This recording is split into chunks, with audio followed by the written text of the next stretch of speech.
عزیز دوستو، زندگی بالکل سیدھی نہیں چلتی۔ اس میں بہت ساری جگہوں پہ سپیڈ بریکر بھی آتے ہیں، بہت ساری جگہوں پہ موڑ بھی آتے ہیں، بہت ساری جگہوں پہ اونچائی ہوتی ہے اور بہت ساری جگہوں پہ گہرائی ہوتی ہے۔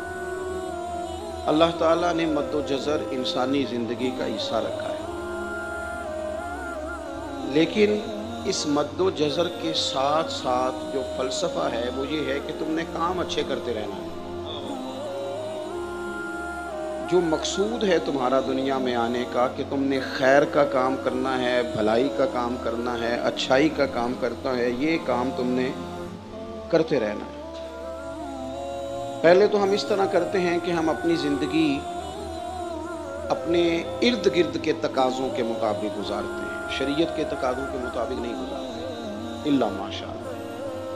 ہم یہ دیکھتے ہیں کہ آج کل تقاضا کیا ہے، لوگ ذہن کس طرح کا رکھتے ہیں، ماحول کس طرح کا رکھتے ہیں، اس کے مطابق ہم معاملات کو ترتیب دینا شروع کر دیتے ہیں۔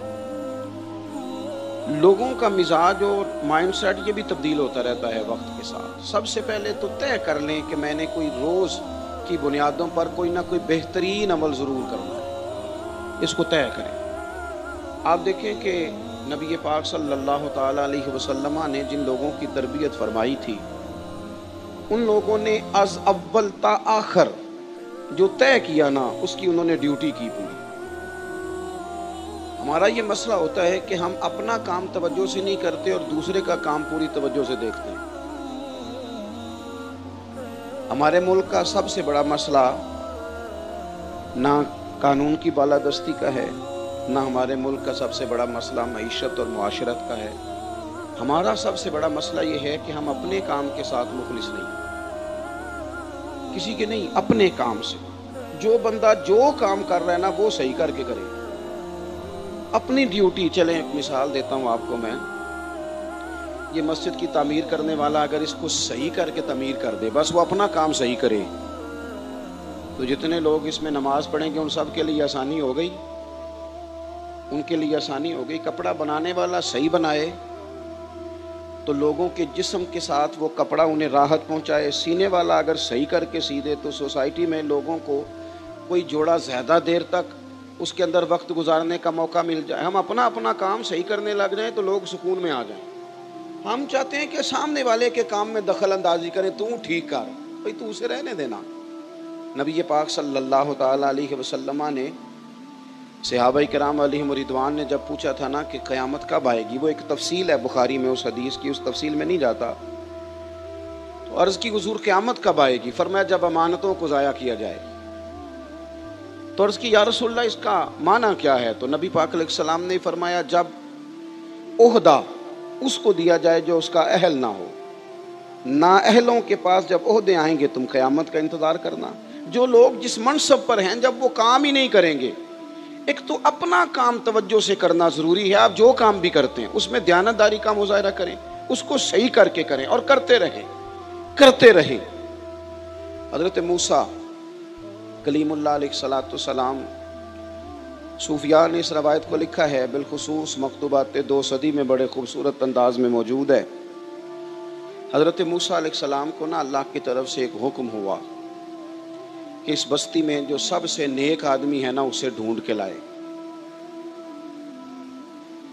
میرا خیال ہے یہ حکم ہمیں ملتا تو یا میں نیک نکلتا یا میرے پیچھے جو ہاتھ باندھ کے چلتے ہیں وہ نیک نکلتے، باقی نہیں کوئی، اللہ ماشاءاللہ۔ یہ کیسے ہو سکتا ہے کہ کوئی اور بھی نیک ہو؟ حضرت موسیٰ اللہ کے نبی ہیں۔ اب مجھے بتائیے جسے حضرت موسیٰ علیہ السلام نیک کہیں گے وہ کتنا کو نیک ہوگا؟ اور پوری بستی میں سے چنا ایک بندہ جناب کلیم علیہ السلام نے اللہ کے حضور پیش کیا، مالک یہ سب سے نیک ہے۔ اب حکم ہوا کہ اس نیک کے ذمے لگائیں کہ بستی میں سے سب سے گناہگار ڈھونڈ کے لائے۔ اب یہ کام میرے اور آپ کے ذمے لگتا تو سارے گناہگار تھے، کوئی شے ٹھیک ہے ہی نہیں سرے سے۔ جس سے بھی آپ سنیں گے اس کے پاس کوئی منفی خبر ہی ہے، الا ماشاءاللہ۔ جو سب سے گناہگار ہے اسے ڈھونڈ کے لائیں۔ تو حضرت کلیم علیہ السلام نے حکم دیا، فرمایا بھائی تم نہ بستی میں سے سب سے گناہگار بندہ ڈھونڈ کے لاؤ۔ تو اس نے عرض کی حضور یہ کام بڑا مشکل ہے، میں نہیں کر سکتا، میرے والا نہیں۔